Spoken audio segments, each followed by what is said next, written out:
ኦሪት ዘፍጥረት ምዕራፍ 1 በመጀመሪያ እግዚአብሔር ሰማይና ምድርን ፈጠረ።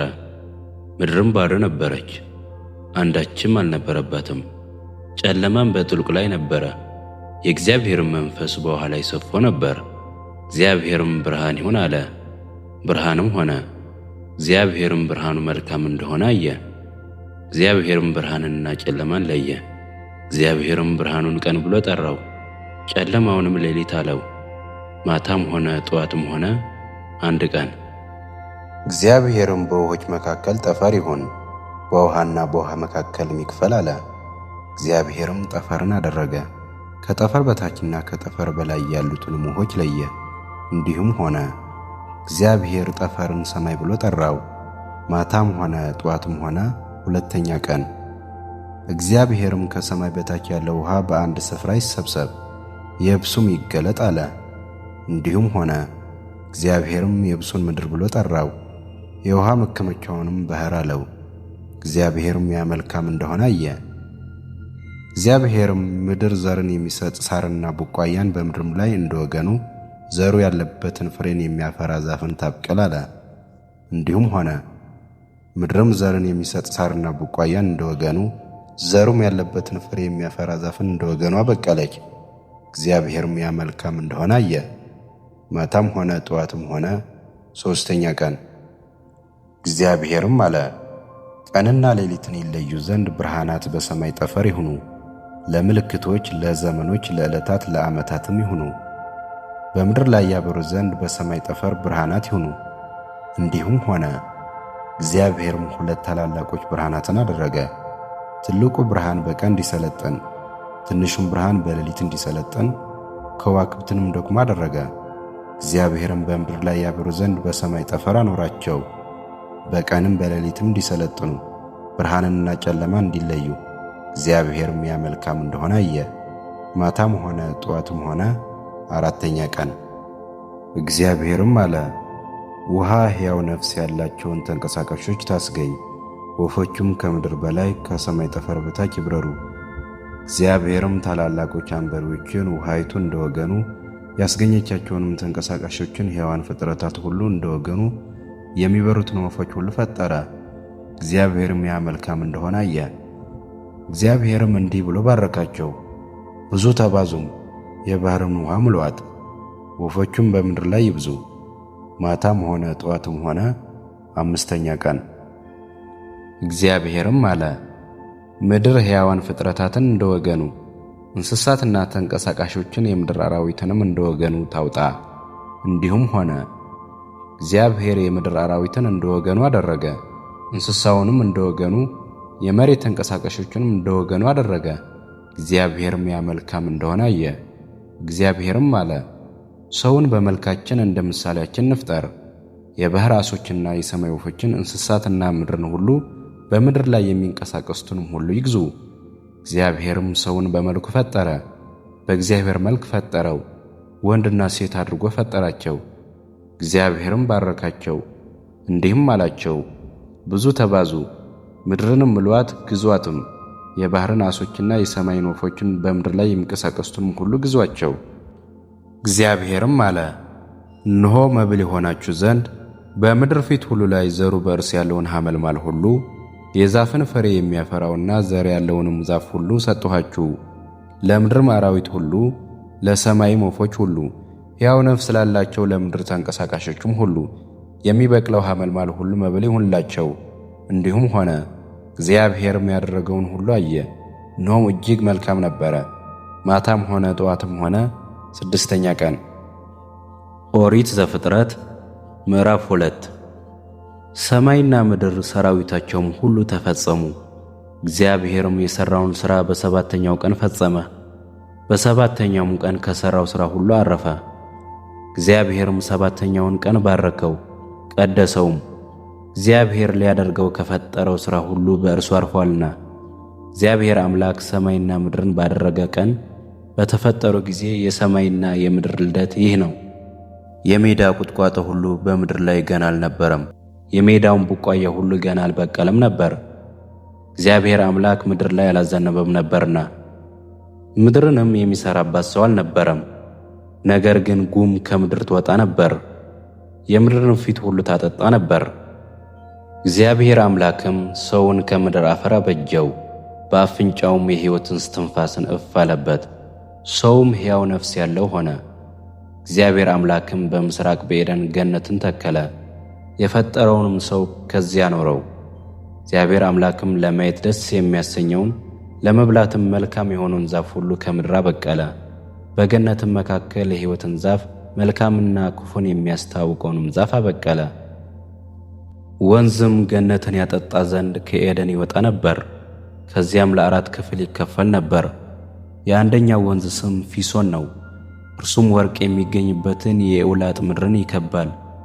የዚያም ምድር ወርቅ ጥሩ ነው፣ ከዚያም ሉልና የከበረ ድንጋይ ይገኛል።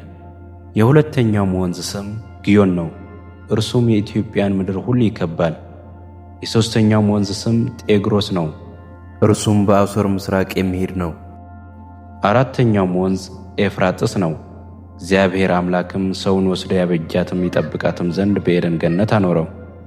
እግዚአብሔር አምላክም ሰውን እንዲህ ብሎ አዘዘው፣ ከገነት ዛፍ ሁሉ ትበላለህ፣ ነገር ግን መልካምና ክፉን ከሚያስታውቀው ዛፍ አትብላ፣ ከእርሱ በበላህ ቀን ሞትን ትሞታለህና። እግዚአብሔር አምላክም አለ፣ ሰው ብቻውን ይሆን ዘንድ መልካም አይደለም፣ የሚመቸውን ረዳት እንፍጠርለት። እግዚአብሔር አምላክም የምድር አራዊትንና የሰማይ ወፎችን ሁሉ ከመሬት አደረገ፣ በምን ስም እንደሚጠራቸውም ያይ ዘንድ ወደ አዳም አመጣቸው። አዳምም ሕያው ነፍስ ላለው ሁሉ በስሙ እንደጠራው ስሙ ያው ሆነ።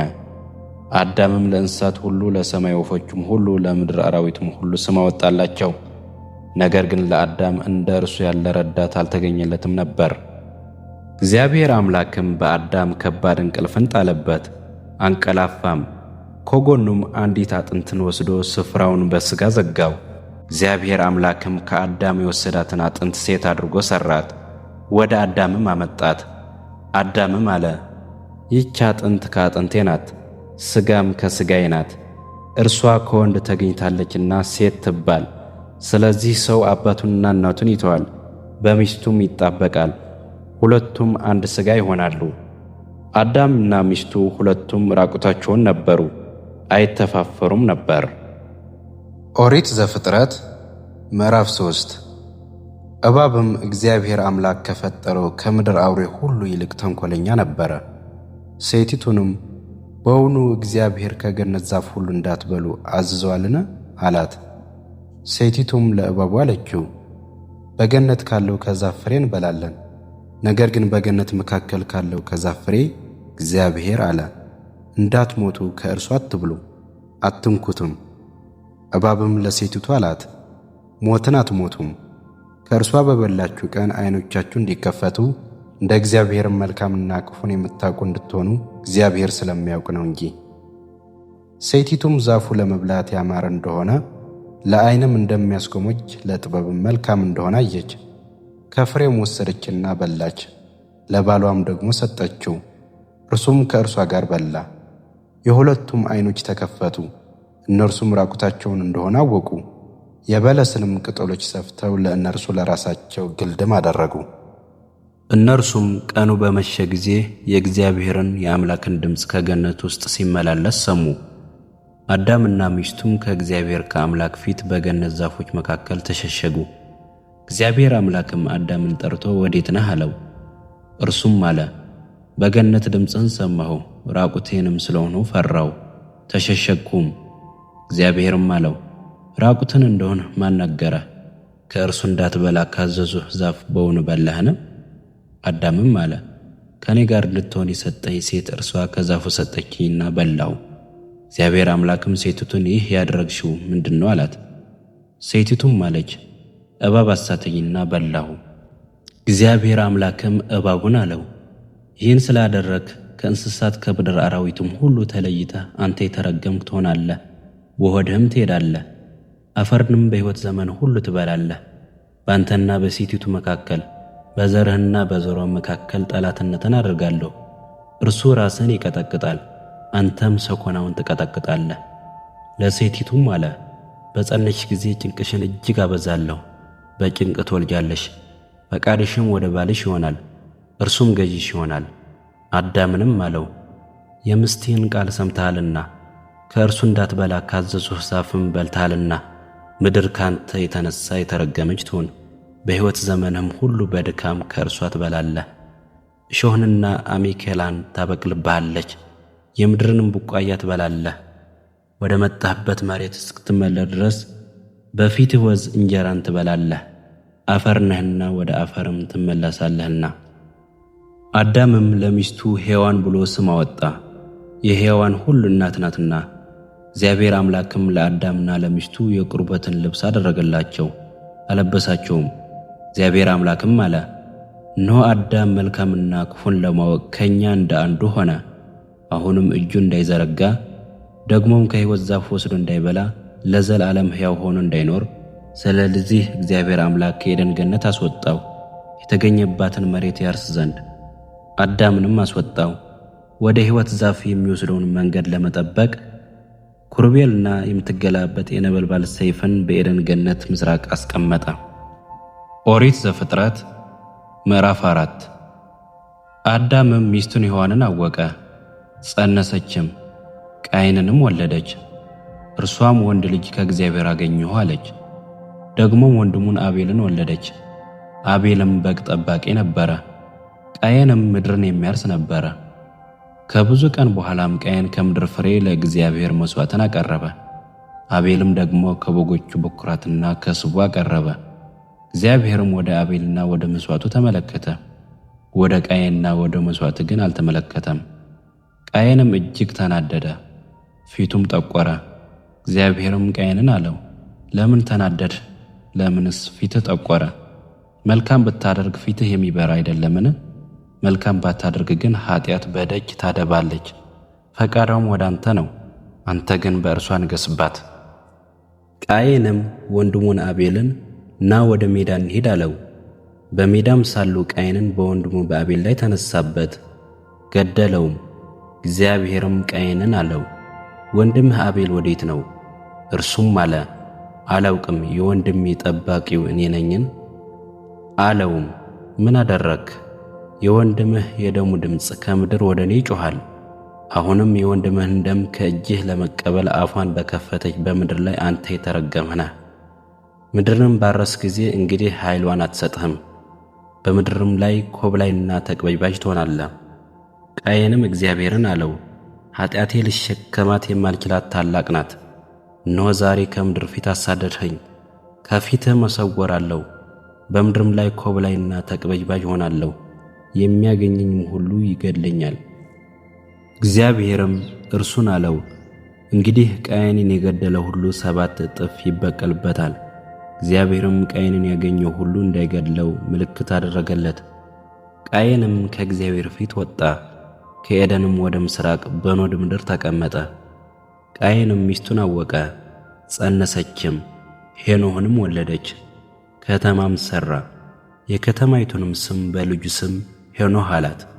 ሄኖህም ጋይዳድን ወለደ፣ ጋይዳድም ሜኤልን ወለደ። ሜኤልም ማቱሳኤልን ወለደ፣ ማቱሳኤልም ላሜህን ወለደ። ላሜህም ለራሱ 2 ሚስቶቹን አገባ። የአንዲቱ ስም አዳ፣ የሁለተኛይቱ ስም ሴላ ነበረ። አዳም ያባልን ወለደች፣ እርሱም በድንኳን የሚቀመጡት የዘላኖች አባት ነበረ። የወንድሙም ስም ዩባል ነበረ፣ እርሱም በገናና መለከትን ለሚይዙ አባት ነበረ። ሴላም ደግሞ ከናስና ከብረት የሚቀጠቀጥ ዕቃን የሚሠራውን ቱባልቃይንን ወለደች። የቱባልቃይንም እህት ናዕማ ነበረች። ላሜህም ለሚስቶቹ ለአዳና ለሴላ አላቸው፣ እናንተ የላሜህ ሚስቶች ቃሌን ስሙ፣ ነገሬንም አድምጡ። እኔ ጎልማሳውን ለቁስሌ ብላቴናውንም ለመወጋቴ ገድየዋለሁና። ቃየንን 7 እጥፍ ይበቀሉታል፣ ላሜህን ግን 77 እጥፍ። አዳም ደግሞ ሚስትን አወቀ፣ ወንድ ልጅንም ወለደች። ስሙንም ቃየን በገደለው በአቤል ፈንታ እግዚአብሔር ሌላ ዘር ተክቶልኛል ስትል ሴት አለችው። ለሴት ደግሞ ወንድ ልጅ ተወለደለት፣ ስሙንም ሄኖስ አለው። በዚያን ጊዜም በእግዚአብሔር ስም መጠራት ተጀመረ። ኦሪት ዘፍጥረት ምዕራፍ 5። የአዳም የትውልዱ መጽሐፍ ይህ ነው። እግዚአብሔር አዳምን በፈጠረ ቀን በእግዚአብሔር ምሳሌ አደረገው፣ ወንድና ሴት አድርጎ ፈጠራቸው፣ ባረካቸውም። ስማቸውንም በፈጠረበት ቀን አዳም ብሎ ጠራቸው። አዳምም 230 ዓመት ኖረ፣ ልጅንም በምሳሌው እንደ መልኩ ወለደ፣ ስሙንም ሴት ብሎ ጠራው። አዳምም ሴትን ከወለደ በኋላ የኖረው 700 ዓመት ሆነ፣ ወንዶቹንም ሴቶቹንም ወለደ። አዳምም የኖረበት ዘመን ሁሉ 930 ዓመት ሆነ፣ ሞተም። ሴትም 205 ዓመት ኖረ፣ ሄኖስንም ወለደ። ሴትም ሄኖስን ከወለደ በኋላ የኖረው 707 ዓመት ሆነ፣ ወንዶቹንም ሴቶቹንም ወለደ። ሴትም የኖረበት ዘመን ሁሉ 912 ዓመት ሆነ፣ ሞተም። ሄኖስም 190 ዓመት ኖረ፣ ቃይናንም ወለደ። ሄኖስም ቃይናን ከወለደ በኋላ የኖረው 715 ዓመት ሆነ፣ ወንዶቹንም ሴቶቹንም ወለደ። ሄኖስም የኖረበት ዘመን ሁሉ 905 ዓመት ሆነ፣ ሞተም። ቃይናንም 107 ዓመት ኖረ፣ መላልኤልንም ወለደ። ቃይናንም መላልኤልን ከወለደ በኋላ የኖረው 740 ዓመት ሆነ፣ ወንዶቹንም ሴቶቹንም ወለደ። ቃይናንም የኖረበት ዘመን ሁሉ 910 ዓመት ሆነ፣ ሞተም። መላልኤልም 160 ዓመት ኖረ፣ ያሬድንም ወለደ። መላልኤልም ያሬድን ከወለደ በኋላ የኖረው 730 ዓመት ሆነ፣ ወንዶቹንም ሴቶቹንም ወለደ። መላልኤልም የኖረበት ዘመን ሁሉ 895 ዓመት ሆነ፣ ሞተም። ያሬድም 162 ዓመት ኖረ፣ ሄኖክንም ወለደ። ያሬድም ሄኖክን ከወለደ በኋላ የኖረው 800 ዓመት ሆነ፣ ወንዶቹንም ሴቶቹንም ወለደ። ያሬድም የኖረበት ዘመን ሁሉ 962 ዓመት ሆነ፣ ሞተም። ሄኖክም 160 ዓመት ኖረ፣ ማቱሳላንም ወለደ። ሄኖክም አካሄዱን ከእግዚአብሔር ጋር አደረገ። ማቱሳላንም ከወለደ በኋላ የኖረው 200 ዓመት ሆነ፣ ወንዶቹንም ሴቶቹንም ወለደ። ሄኖክም የኖረበት ዘመን ሁሉ 365 ዓመት ሆነ። ሄኖክም አካሄዱን ከእግዚአብሔር ጋር ስላደረገ አልተገኘም፣ እግዚአብሔር ወስዶታልና። ማቱሳላም 187 ዓመት ኖረ፣ ላሜሕንም ወለደ። ማቱሳላም ላሜሕን ከወለደ በኋላ የኖረው 782 ዓመት ሆነ፣ ወንዶቹንም ሴቶቹንም ወለደ። ማቱሳላም የኖረበት ዘመን ሁሉ 969 ዓመት ሆነ፣ ሞተም። ላሜሕም 182 ዓመት ኖረ፣ ልጅንም ወለደ። ስሙንም እግዚአብሔር በረገማት ምድር ከተግባራችንና ከእጅ ሥራችን ይህ ያሳርፈናል ሲል ኖኅ ብሎ ጠራው። ላሜሕም ኖኅን ከወለደ በኋላ የኖረው 565 ዓመት ሆነ፣ ወንዶቹንም ሴቶቹንም ወለደ። ላሜሕ የኖረበት ዘመን ሁሉ 747 ዓመት ሆነ፣ ሞተም። ኖኅም የ500 ዓመት ሰው ነበረ። ኖኅም ሴምን፣ ካምን፣ ያፌትንም ወለደ። ኦሪት ዘፍጥረት ምዕራፍ 6። እንዲህም ሆነ ሰዎች በምድር ላይ መብዛት በጀመሩ ጊዜ ሴቶች ልጆች ተወለዱላቸው። የእግዚአብሔር ልጆቹም የሰውን ሴቶች ልጆች መልካሞች እንደሆነ አዩ። ከመረጧቸውም ሁሉ ሚስቶቹን ለራሳቸው ወሰዱ። እግዚአብሔርም መንፈሴ በሰው ላይ ለዘላለም አይኖርም፣ እርሱ ሥጋ ነውና ዘመኖቹም 120 ዓመት ይሆናሉ አለ። በእነዚያ ወራት ኔፊሊም በምድር ላይ ነበሩ። ደግሞም ከዚያ በኋላ የእግዚአብሔር ልጆች የሰውን ሴቶች ልጆች ባገቡ ጊዜ ልጆቹን ወለዱላቸው። እነርሱም በድሮ ዘመን ስማቸው የታወቁ ኃያላን ሆኑ። እግዚአብሔርም የሰው ክፋት በምድር ላይ እንደበዛ የልብ ሐሳብ ምኞቱም ሁሉ ጊዜ ፈጽሞ ክፉ እንደሆነ አየ። እግዚአብሔርም ሰውን በምድር ላይ በመፍጠሩ ተጸጸተ፣ በልቡም አዘነ። እግዚአብሔርም የፈጠሩትን ሰው ከምድር ላይ አጠፋለሁ፣ ከሰው እስከ እንስሳ እስከ ተንቀሳቃሽም እስከ ሰማይ ወፍም ድረስ ስለፈጠርኋቸው ተጸጽቻለሁና አለ። ኖኅ ግን በእግዚአብሔር ፊት ሞገስን አገኘ። የኖኅ ትውልድ እንዲህ ነው። ኖኅም በትውልዱ ጻድቅ ፍጹምም ሰው ነበረ። ኖኅ አካሄዱን ከእግዚአብሔር ጋር አደረገ። ኖኅም 3 ልጆቹን ሴምን፣ ካምን፣ ያፌትንም ወለደ። ምድርም በእግዚአብሔር ፊት ተበላሸች፣ ምድርም ግፍን ተሞላች። እግዚአብሔርም ምድርን አየ፣ እነሆም ተበላሸች፣ ሥጋን የለበሰ ሁሉ በምድር ላይ መንገዱን አበላሽቶ ነበርና። እግዚአብሔርም ኖኅን አለው፣ የሥጋ ሁሉ ፍጻሜ በፊቴ ደርሷል፣ ከእነርሱ የተነሣ ምድር በግፍ ተሞልታለችና እኔም እነሆ ከምድር ጋር አጠፋችኋለሁ። ከጎፈር እንጨት መርከብን ላንተ ሥራ፣ በመርከቢቱም ጉርጆቹን አድርግ፣ በውስጥም በውጭም በቅጥራን ለቅልቃት፣ እርሷንም እንዲህ ታደርጋታለህ። የመርከቢቱ ርዝመት 300 ክንድ፣ ወርዷ 50 ክንድ፣ ከፍታዋ 30 ክንድ ይሁን። ለመርከቢቱም መስኮትን ታደርጋለህ። ከቁመቷም ክንድ ሙሉ ትጨርሳት። የመርከቢቱንም በር በጎኑ አድርግ። ታችኛውንም፣ ሁለተኛውንም፣ ሦስተኛውንም ደርብ ታደርግላታለህ። እኔም እነሆ ከሰማይ በታች የሕይወት ነፍስ ያለውን ሥጋ ሁሉ ለማጥፋት በምድር ላይ የጥፋት ውሃን አመጣለሁ። በምድር ላይ ያለው ሁሉ ይጠፋል። ቃል ኪዳኔም ካንተ ጋር አቆማለሁ።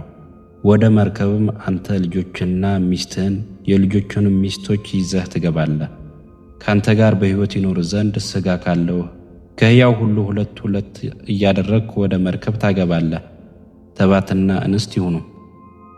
ከወፍ እንደ ወገኑ፣ ከእንስሳም እንደ ወገኑ፣ ከምድር ተንቀሳቃሽም ሁሉ እንደ ወገኑ በሕይወት ይኖሩ ዘንድ ሁለት ሁለት እየሆኑ ወደ አንተ ይግቡ። ከሚበላው መብል ሁሉ ላንተ ውሰድ፣ ወደ አንተም ትሰበስባለህ። እርሱም ላንተም ለእነርሱም መብል ይሆናል። ኖኅም እንዲሁ አደረገ። እግዚአብሔር እንዳዘዘው ሁሉ እንዲሁ አደረገ። ኦሪት ዘፍጥረት ምዕራፍ 7። እግዚአብሔርም ኖኅን አለው፣ አንተ ቤተሰቦቹን ሁሉ ይዘህ ወደ መርከብ ግባ። በዚህ ትውልድ በፊቴ ጻድቅ ሆነህ አይቻለሁና ከንጹሕ እንስሳ ሁሉ 7 ተባትና እንስት፣ ንጹሕ ካልሆነ እንስሳም 2 ተባትና እንስት፣ ከሰማይ ወፍ ደግሞ 7 ተባትና እንስት እያደረግህ በምድር ላይ ለዘር ይቀር ዘንድ ላንተ ትወስዳለህ። ከ7 ቀን በኋላ 40 ቀንና 40 ሌሊት በምድር ላይ ዝናብ አዘንባለሁና የፈጠሩትንም ፍጥረት ሁሉ ከምድር ላይ አጠፋለሁና። ኖኅም እግዚአብሔር እንዳዘዘው ሁሉ አደረገ። ኖኅም የጥፋት ውሃ በምድር ላይ በሆነ ጊዜ የ600 ዓመት ዕድሜ ነበረ። ኖኅም ስለ ጥፋት ውሃ ልጆችና ሚስቱን የልጆቹን ሚስቶች ይዞ ወደ መርከብ ገባ። ከንጹሕ እንስሳ ንጹሕም ካልሆነ እንስሳ፣ ከወፎችና በምድር ላይ ከሚንቀሳቀሰውም ሁሉ እግዚአብሔር ኖኅ እንዳዘዘው 2 ተባትና እንስት እየሆኑ ወደ ኖኅ ወደ መርከብ ውስጥ ገቡ። ከ7 ቀንም በኋላ የጥፋት ውሃ በምድር ላይ ሆነ። በኖኅ ዕድሜ በ6ኛ መቶ ዓመት በሁለተኛው ወር ከወሩም በ17ኛው ዕለት በዚያው ቀን የታላቁ ቀላይ ምንጮች ሁሉ ተነደሉ፣ የሰማይም መስኮቶች ተከፈቱ። ዝናቡም 40 ቀንና 40 ሌሊት በምድር ላይ ሆነ። በዚያውም ቀን ኖኅ ወደ መርከብ ገባ። የኖኅ ልጆቹም ሴም፣ ካም፣ ያፌትና የኖኅ ሚስት ሦስቱም የልጆቹ ሚስቶች ከእርሱ ጋር ገቡ።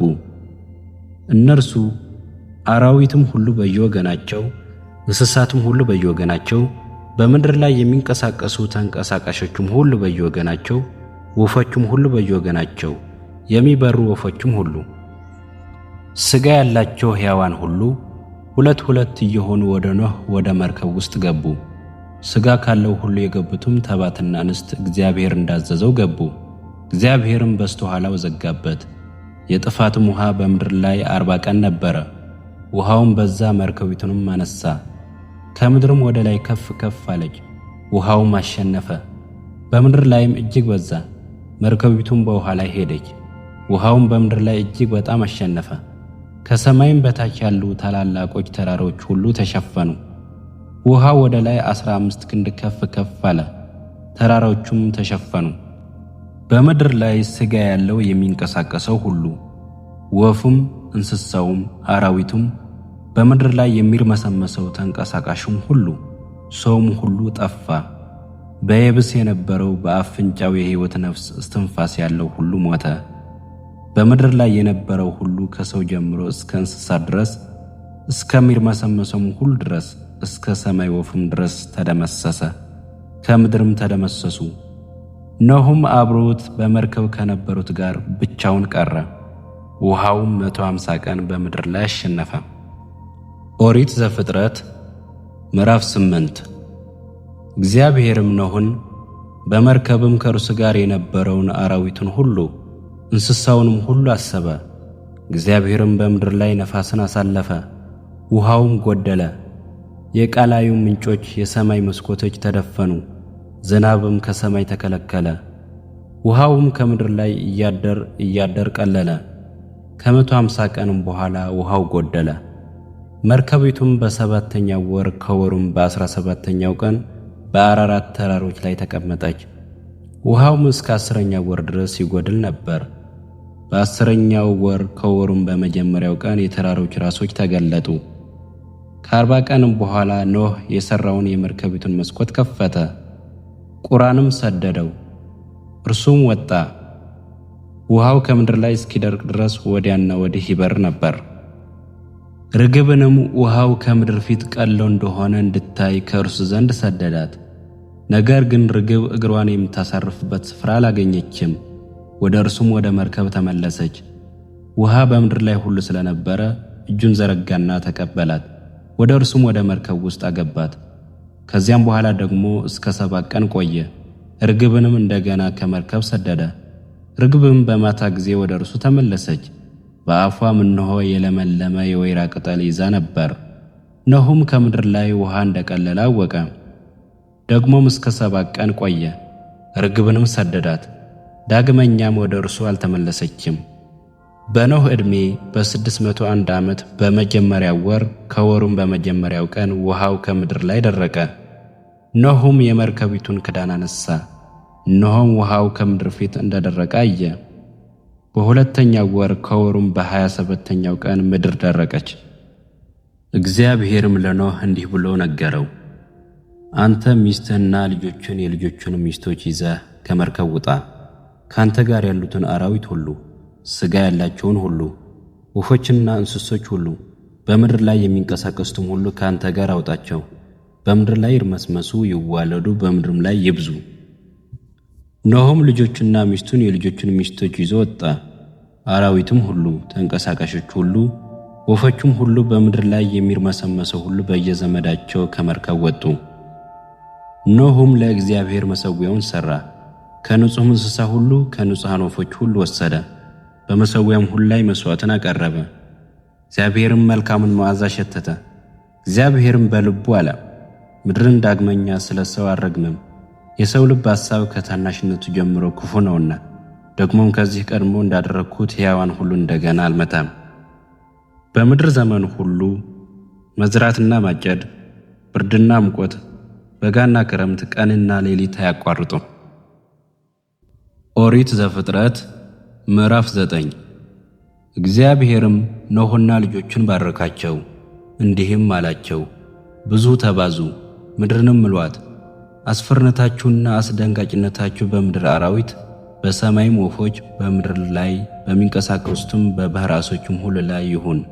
እነርሱም በእጃችሁ ተሰጥተዋል። ሕይወት ያለው ተንቀሳቃሽ ሁሉ መብል ይሁናችሁ። ሁሉን እንደ ለመለመ ቡቃያ ሰጠኋችሁ። ነገር ግን ነፍሱ ደሙ ያለችበትን ሥጋ አትብሉ። ነፍሳችሁ ያለችበትን ደማችሁን በእርግጥ እሸዋለሁ። ከአራዊት ሁሉ እጅ እሸዋለሁ፣ ከሰውም እጅ፣ ከሰው ወንድም እጅ የሰውን ነፍስ እሻለሁ። የሰውን ደም የሚያፈስ ሁሉ ደሙ ይፈሳል፣ ሰውን በእግዚአብሔር መልክ ፈጥሮታልና። እናንተም ብዙ ተባዙ፣ በምድር ላይ ተዋለዱ፣ እርቡባትም። እግዚአብሔርም ለኖኅና ለልጆቹ እንዲህ ብሎ ተናገረ፣ እኔም እነሆ ቃል ኪዳኔን ከእናንተ በኋላ ከሚመጣው ከዘራችሁ ጋር አቆማለሁ። ከእናንተ ጋር ላሉትም ሕያው ነፍስ ላላቸው ሁሉ፣ ከእናንተ ጋር ከመርከብ ለወጡት ለወፎች፣ ለእንስሳትም፣ ለምድር አራዊትም ሁሉ፣ ለማንኛውም ለምድር አራዊት ሁሉ ይሆናል። ቃል ኪዳኔም ለእናንተ አቆማለሁ። ሥጋ ያለው ሁሉ ዳግመኛ በጥፋት ውሃ አይጠፋም፣ ምድርንም ለማጥፋት ዳግመኛ የጥፋት ውሃ አይሆንም። እግዚአብሔርም አለ፣ በእኔና በእናንተ መካከል ከእናንተም ጋር ባለው በሕያው ነፍስ ሁሉ መካከል ለዘላለም የማደርገው የቃል ኪዳን ምልክት ይህ ነው። ቀስቴን በደመና አድርጌአለሁ። የቃል ኪዳኑ ምልክት በእኔና በምድር መካከል ይሆናል። በምድር ላይ ደመናን በጋረድሁ ጊዜ ቀስቲቱ በደመናው ትታያለች። በእኔና በእናንተ መካከል ሕያው ነፍስ ባለው ሥጋ ሁሉ መካከል ያለውን ቃል ኪዳኔን አስባለሁ። ሥጋ ያለውንም ሁሉ ያጠፋ ዘንድ ዳግመኛ የጥፋት ውሃ አይሆንም። ቀስቲቱም በደመና ትሆናለች። በእኔና በምድር ላይ በሚኖር ሥጋ ባለው በሕያው ነፍስ ሁሉ መካከል ያለውን የዘላለም ቃል ኪዳን ለማሰብ አያታለሁ። እግዚአብሔርም ኖኅን በእኔና በምድር ላይ በሚኖር ሥጋ ባለው ሁሉ መካከል ያቆምኩት የቃል ኪዳን ምልክት ይህ ነው አለው። ከመርከብ የወጡት የኖኅ ልጆችም እነዚህ ናቸው፣ ሴም፣ ካም፣ ያፌት። ካምም የከናን አባት ነው። የኖኅ ልጆች እነዚህ ሦስቱ ናቸው። ከእነርሱ ምድር ሁሉ ተሞላች። ኖኅም ገበሬ መሆን ጀመረ። ወይንም ተከለ። ከወይን ጠጁም ጠጣና ሰከረ። በድንኳንም ውስጥ ራቁትን ሆነ። የከናን አባት ካምም የአባቱን ራቁትነት አየ። ወደ ውጭም ወጥቶ ለሁለቱ ወንድሞቹ ነገራቸው። ሴምና ያፌትም ሸማ ወስደው በጫንቃቸው ላይ አደረጉ። የኋሊትም ሄደው የአባታቸውን ራቁትነት አለበሱ። ፊታቸውም ወደ ኋላ ነበረ፣ የአባታቸውንም ራቁትነት አላዩም። ኖኅም ከወይን ጠጅ ስካር ነቃ። ታናሽ ልጁም ያደረገበትንም አወቀ። እንዲህም አለ፣ ከነዓን ርጉም ይሁን፣ ለወንድሞቹም የባሪያዎች ባሪያ ይሁን። እንዲህም አለ፣ የሴም አምላክ እግዚአብሔር ይባረክ፣ ከነዓንም ለእነርሱ ባሪያ ይሁን። እግዚአብሔርም ያፌትን ያስፋ፣ በሴምም ድንኳን ይደር፣ ከነዓንም ለእነርሱ ባሪያ ይሁን። ኖኅም ከጥፋት ውሃ በኋላ 350 ዓመት ኖረ። ኖኅም የኖረበት ዘመን ሁሉ 950 ዓመት ሆነ፣ ሞተም። ኦሪት ዘፍጥረት ምዕራፍ 10 የኖኅ ልጆች የሴም፣ የካም፣ የያፌት ትውልድ ይህ ነው። ከጥፋት ውሃም በኋላ ልጆች ተወለዱላቸው። የያፌት ልጆች ጋሜር፣ ማጎግ፣ ማዴ፣ ያዋን፣ ይልሳ፣ ቶቤል፣ ሞሳሕ፣ ቴራስ ናቸው። የጋሜርም ልጆች አስከናዝ፣ ሪፋት፣ ቴርጋማ ናቸው። የያዋንም ልጆች ኤሊሳ፣ ተርሴስ፣ ኪትም፣ ሮድኢ ናቸው። ከእነዚህም የአሕዛብ ደሴቶች ሁሉ በየምድራቸው፣ በየቋንቋቸው፣ በየነገዳቸው፣ በየሕዝባቸው ተከፋፈሉ። የካምም ልጆች ኩሽ፣ ምጽራይም፣ ፉጥ፣ ከነዓን ናቸው። የኩሹም ልጆች ሳባ፣ ኤውላጥ፣ ሰብታ፣ ራዕማ፣ ሰበቃታ ናቸው። የራማ ልጆቹም ሳባ፣ ዲዳን ናቸው። ኩሹም ናምሩድን ወለደ። እርሱም በምድር ላይ ኃያል መሆንን ጀመረ። እርሱም በእግዚአብሔር ፊት ኃያል አዳኝ ነበረ። ስለዚህም በእግዚአብሔር ፊት ኃያል አዳኝ እንደ ናምሩድ ተባለ። የግዛቱ መጀመሪያ በሰናዖር አገር ባቢሎን፣ ኦሬክ፣ አርካድ፣ ካልኔ ናቸው። አሦርም ከዚያች አገር ወጣ። ነነዌን፣ የሮሆቦትን ከተማ፣ ካለህን። በነነዌና በካለህ መካከልም ሬሴንን ሠራ። እርሷም ታላቂቱ ከተማ ናት። ምጽራይምም ሉዲምን፣ አናሚምን፣ ላሂብምን፣ ነፍታሌምን፣ ፈትሩሲምን ከእነርሱ የፍልስጤም ሰዎች የወጡባቸውን ከስሉሚም ቀፍቶርሚንም ወለደ። ከነዓንም የበኩር ልጁን ሲዶንን፣ ኬጢያውያንንም፣ ኢያቡሳውያንንም፣ አሞራውያንንም፣ ጌርጌሳውያንንም፣ ኤዊያውያንንም፣ አሩክዮንንም፣ ሲንንም፣ አራዴዮንንም፣ ሰማሪዮንንም፣ አማቲንም ወለደ። ከዚህም በኋላ የከነዓናውያን ነገድ ተበተኑ። የከነዓናውያንም ወሰን ከሲዶን አንስቶ ወደ ጌራራ በኩል ሲል እስከ ጋዛ ድረስ ነው። ወደ ሰዶምና ወደ ገሞራ፣ ወደ አዳማና ወደ ሰቦይም በኩል ሲል እስከ ላሳ ድረስ ነው። የካም ልጆች በየነገዳቸውና በየቋንቋቸው በየምድራቸውና በየሕዝባቸው እነዚህ ናቸው። ለሴምም ደግሞ ልጆች ተወለዱለት። እርሱም የያፌት ታላቅ ወንድምና የኤቦር ልጆች ሁሉ አባት የሆነ ነው። የሴምም ልጆች ኤላም፣ አሶር፣ አርፋክስድ፣ ሉድ፣ አራም ናቸው። የአራምም ልጆች ዑፅ፣ ሁል፣ ጌቴር፣ ሞሰህ ናቸው። አርፋክስድም ቃይንም ወለደ። ቃይንምም ሳላን፣ ሳላም ኤቦርን ወለደ። ለኤቦርም 2 ልጆች ተወለዱለት። የአንደኛው ስሙ ፋሌቅ ነው፣ ምድር በዘመኑ ተከፍላለችና። የወንድሙም ስም ዮቅጣን ነው። ዮቅጣንም ኤልሞዳድን፣ ሳሌፍንም፣ ሐስሮሞትንም፣ ያራህንም፣ ሃዶራምንም፣ አውዛልንም፣ ደቅላንም፣ ኦባልንም፣ አቢማኤልንም፣ ሳባንም፣ ኦፊርንም፣ ኤውላጥንም፣ ዩባብንም ወለደ። እነዚህ ሁሉ የዮቅጣን ልጆች ናቸው። ስፍራቸውም ከማሲ አንስቶ ወደ ስፋር ሲል እስከ ምስራቅ ተራራ ድረስ ነው። የሴም ልጆች በየነገዳቸውና በየቋንቋቸው በየምድራቸውና በየሕዝባቸው እነዚህ ናቸው። የኖኅ የልጆቹ ነገዶች እንደ ትውልዳቸው በየሕዝባቸው እነዚህ ናቸው። አሕዛብም ከጥፋት ውኃ በኋላ በምድር ላይ ከእነዚህ ተከፋፈሉ።